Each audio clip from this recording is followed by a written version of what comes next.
You know that feeling when you look up and it's Friday, and you can't remember what happened Monday through Thursday? Your alarm went off at the same time. You made the same coffee. You scrolled the same apps. And somehow, 5 days just dissolved into a single blur of repetition. If that's been your life lately, here's the thing. You're not broken. This isn't a personality flaw or a sign you're doing life wrong. What you're experiencing is actually a well-documented neurological pattern. Your brain is incredibly efficient, which means it loves automation. The moment something becomes routine, your brain basically says, got it, I can run this on autopilot now. And it does. It's the same reason you can drive to work without remembering the drive. Your consciousness checks out, because your brain has already learned the pattern. But here's where it gets interesting. That same efficiency that creates the blur is exactly what you can hijack to break free from it. And I'm going to show you 3 specific mechanisms that actually rewire your routine and pull you out of the rut. These aren't motivational platitudes. These are concrete patterns that neurologically interrupt the autopilot mode and force your brain to engage again. The first is what I call a micro-disruption. This is simple. Insert one small, unexpected element into your daily routine every single day. Not a life overhaul, not a complete schedule rebuild. One thing. If you always take the same route to work, take a different street tomorrow. If you always drink coffee from the same mug, use a different one. If you always eat breakfast at the same time, shift it 15 minutes earlier or later. What happens neurologically is fascinating. The moment something breaks the expected pattern, your brain has to actually pay attention again. It can't autopilot. Those neural pathways that had gone dormant light back up, because your brain is trying to understand what's different. That single micro-disruption creates a tiny window where conscious awareness comes back online. And when consciousness comes back, everything feels sharper. That blur starts to clear. The second mechanism is what I call a constraint shift. This one's different because you're not breaking the routine entirely, you're changing one parameter of it. Let's say you have a morning exercise routine. You always run 3 miles at 6 a.m. That's locked in. But what if you change just one element? What if you ran a different route? What if you ran at a different time? What if you changed the distance to 4 miles or 2 miles? What you're doing is keeping the identity of the action, but altering the constraint around it. And here's why that matters.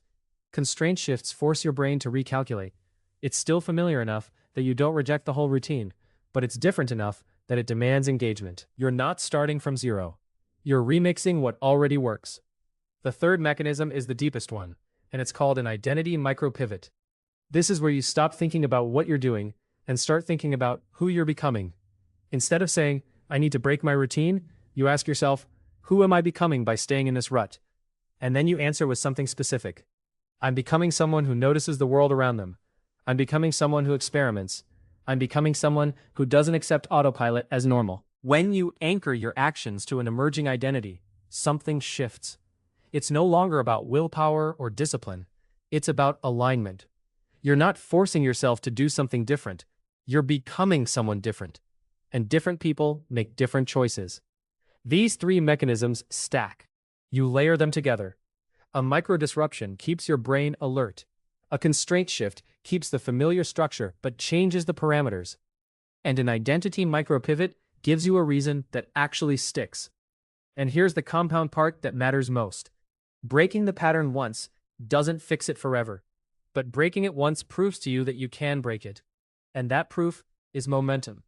That's the moment everything changes. Because suddenly, you're not the person trapped in a blur of weeks. You're the person who unstuck themselves. You're the person who noticed the pattern and had the clarity to interrupt it. You're the person who chose different. And when you see yourself that way, it becomes self-reinforcing. You make different choices because you're someone who makes different choices now. That's not mystical. That's how identity actually works in the brain.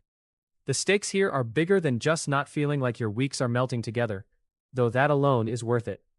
Every time you let the autopilot run without interruption, you're training your brain that this is acceptable.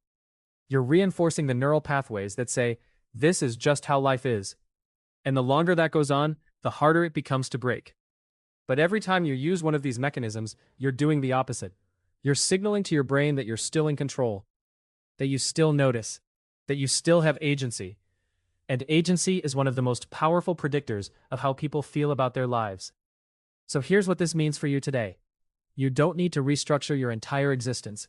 You don't need to quit your job or move to a new city or overhaul everything at once. You need one micro disruption tomorrow morning. That's it. One small, unexpected thing: change your coffee order, take a different route, sit somewhere else, talk to someone you usually don't. The moment you do that, you'll feel the shift. Your brain will engage, the blur will clear, at least a little. And that's not the end of the story. That's the beginning. Because now you know you can unstick yourself.